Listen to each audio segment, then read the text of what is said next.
Hello everyone! Mini here! Magandang araw po sa inyong lahat. Saan man kayo naroon?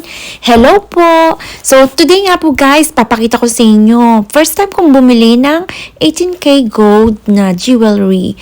At yan nga po guys, isang tiny earrings lang po siya. Pero marami po kayong makikita dito sa vlog na ito. At sana po ay samahan nyo ako hanggang sa dulo ng video na ito. At marami po tayong mga tips at ilan pong mga knowledge about sa gold. Kung mahilig ka po sa mga gold jewelry, tamang-tama. Para sa iyo ang mga video ko. 这大概是比较不会变形嘛？对对，大概是这样的。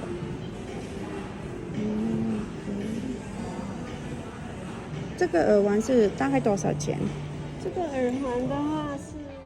So, ayan nga po guys, nagagandahan din po ba kayo? 'Di ba ang ganda? So, 18K po iyan at may mga diamonds na mga nakalagay sa kanilang mga jewelry, sa kanilang hikaw or sa kanilang mga kwintas. So, talaga naman po guys, mapapawaw ka dahil pambili na lang talaga ang kulang, 'di ba po? So, ayan, magkaroon tayo ng magandang motivation sa sarili natin para po makapagtipid pa tayo. Siyempre, hindi natin mabibili ng ganun-ganun na lang. Kailangan nating magsakripisyo minsan at kailangan pa nating magtrabaho mabuti.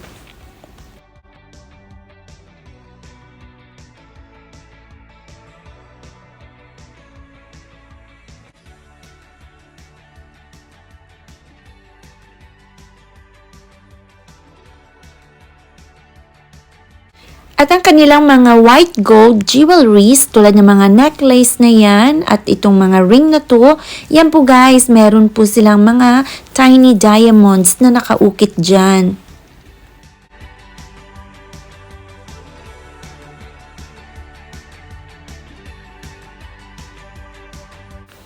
At sa mga mahilig sa mga pearl earrings, pearl necklaces, pendants, yan marami po dito. Ay nako, mapapawaw ka na lang talaga. Meron din silang mga lucky charms na usong-uso ngayon. At huwag kayong mabibigla, baka yung bahay nyo ay kasing mahal na po ng isang item dito ng mga diamond rings. Tingnan nyo naman yung mga wedding band na may mga diamonds. Grabe ang kanyang mga presyo. At take note, ang video na ito ay luma pong video. Ito po ilang months ago na. So, ibig sabihin, yung mga nakikita nyong prices na yan, hindi na ganyan ang prices niya ngayon. At iyan, kung nandito ka sa part ng video na ito, maraming pong salamat. At mag-unboxing na po tayo.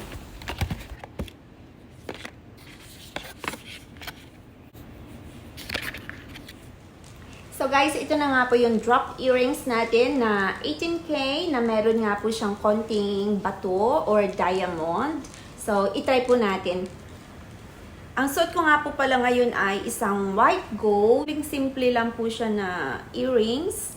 At syempre, ang ating necklace nga po guys ay white gold na 18K din po siya at meron po siyang maliliit na mga bato-bato.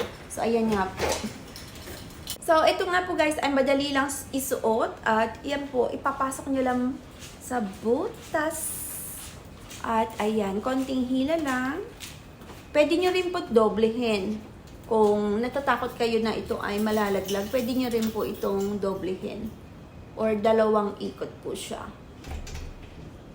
Pero kung hindi naman ganun kalaki yung butas ng tenga nyo, okay lang po na isang ikot lang.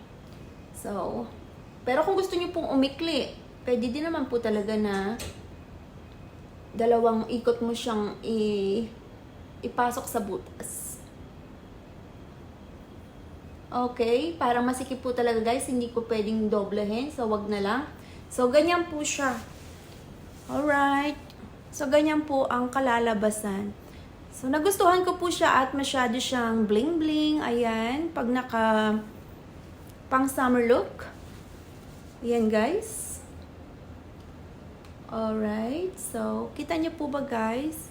O diba, bling-bling siya. Yan po yung drop earrings natin. At yan nga po ay 18K gold. At may konting diamond po siya. So, lagi niyo po tatandaan guys, kapag 24K ang bibili niyang jewelry, kadalasan wala po talaga siyang mga inilalagay na mga bato-bato kasi nga po hindi siya suitable na lagyan ng kung ano-anong mga bato. Malambot po kasi ang 24K. At kapag 14K or 18K, ayan guys, good types of gold na pwede mo siyang lagyan ng mga ganitong mga bato-bato guys. So, ayan po for today. Sana po nagustuhan nyo ang ating content sa araw na ito. At naway na-entertain ko po kayo kahit paano. So, ayan nga po guys.